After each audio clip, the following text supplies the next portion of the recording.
สวัสดีสวัสดีพี่น้องปอป่ายสุขุสุคนนะจ๊ะสวัสดีทุกท่านนะทุกคนวันนี้เดี๋ยวสิพาทุกคนไปเบิ่งสถานที่ไปเบิ่งถนนเนาะถนนอยู่ประเทศลาวถนนบ้านเมืองอยู่แขวงขมวนนะทุกคนนะสิพาไปบ้านนอกนะทุกคนเป็นเขตชนบทของบ้านเอื้อยของนัดเองเนาะสิพาเจ้าของฝากไปให้เอื้อยเนาะทุกคนจะไปซื้อปลาหมึกก็อย่างต่างๆสิไปให้เอื้อยแล้วก็ไปส่งหลานน้อยเนาะนี่สบายดีไหมโอ้ขี้เดียด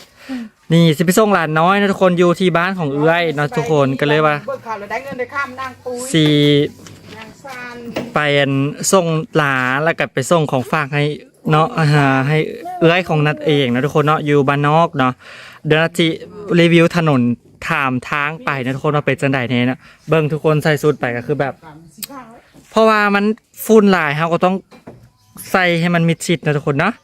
เดี๋ยวทุกคนไปเบิ่งถนนน้ำกันเลยว่าเป็นจังไดแน่เนาะ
อย่ารับเด้อ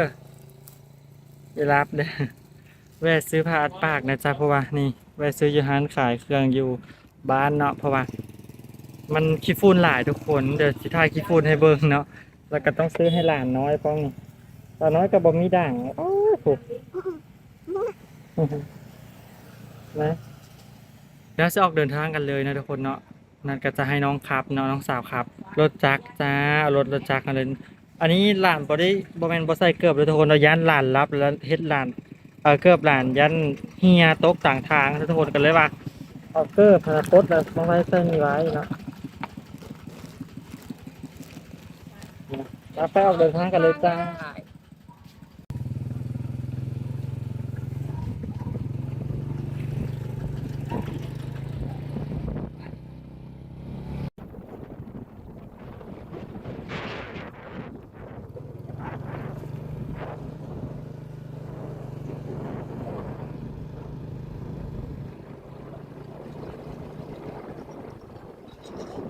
บางคนทุกคนเห็นบ่หนทางมันเป๊ะเพย้อนว่ารถบรรทุกหลายทุกคนเนาะนี่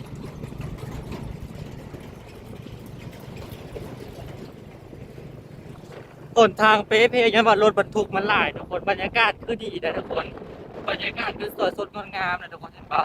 แต่ว่าหนทางนี่แบบว่าเปื้อนเปื้อนแห้งนะทุกคนเนาะเพราะว่าอย่างเพราะว่ารถบรรทุกเข้าออกโรงงานหลายนะทุกคนก็เลยให้ได้ถนนหนทางนะเป๊ะเพนะทุกคนนะ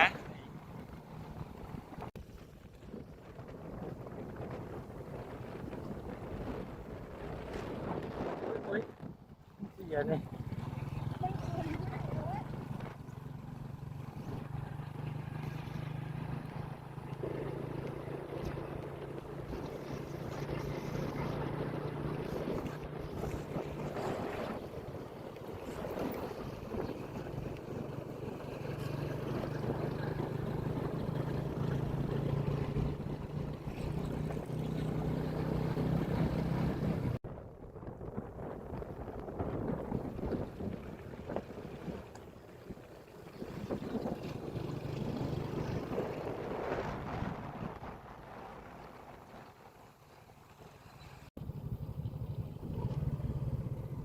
ทุกคนนี่หนทาง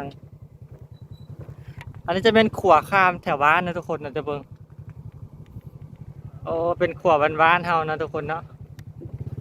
นี่ก็เป็นสายน้ำนะจ๊ะ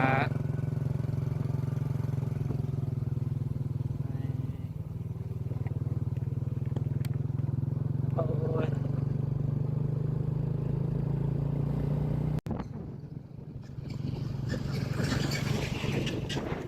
ญี่ปุ่นทุกคน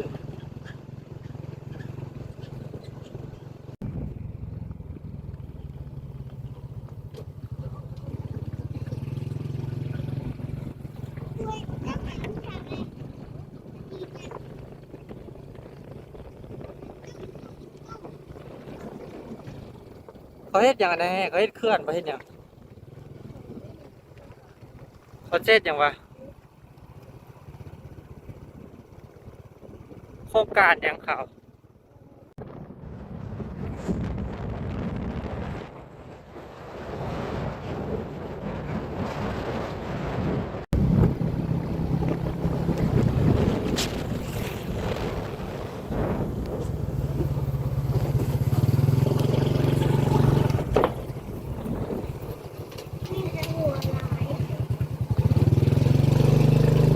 สนุกก็สนุก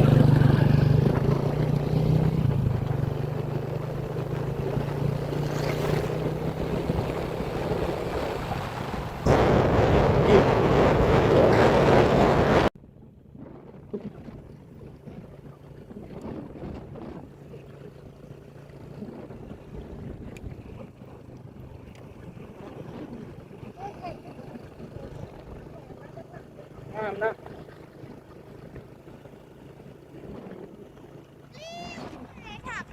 เจอดีโอ้ย พูดรถค่ะรถออกรถเนี่ยมาฮอดตลาดนะทุกคนนะสิมาย่างรอเบิ่งของกินเนาะเพราะว่าเขาสิซื้อปลาหมึกกับอย่างก็ถ้าเบิ่งเนาะพอสิคือของฝากเนาะ เงินมือเถอะ บ่กินตัวสิกินเพียงเดี๋ยวจะซื้อของฝากให้เอื้อยเนาะตอนนี้เฮาสิหาเลาะซื้อปลาหมึกบ่มีบ่อันนี้เป็นตลาดของ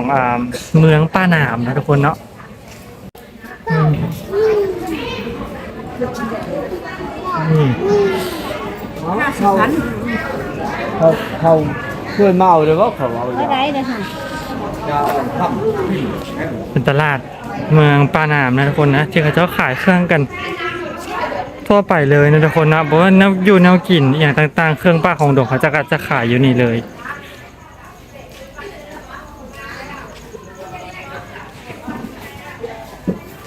ที่ใส่แห้ง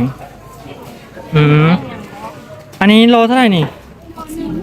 โล60 บาท สภาพนะทุกคน ใส่ ร้านเนอร์เบิงขี้ฝุ่นสุดยอดถนนหนทางนะทุกคน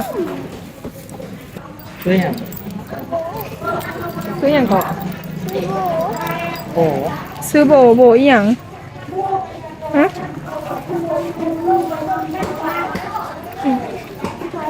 แม่ดูจืดใช่ได้ดูแม่นทางคุณ นี่ทางนี้ย่างไปทางนี้กันเลย ดูแม่นทางคุณ จะก็ขายหลายๆนะทุกคนจะขายอะไรซื้อมะนาวปุ้ยมะนาวขายจะไหน12,000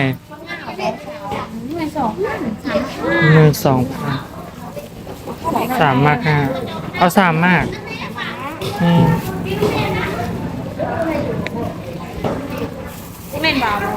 นี่แล้ว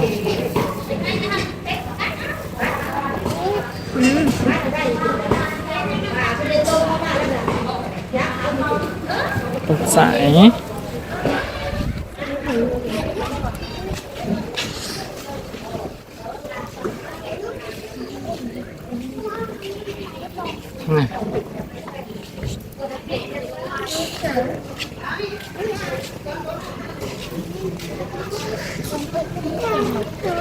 แล้วทุกคนป้าแบบเหงือสภาพแบบ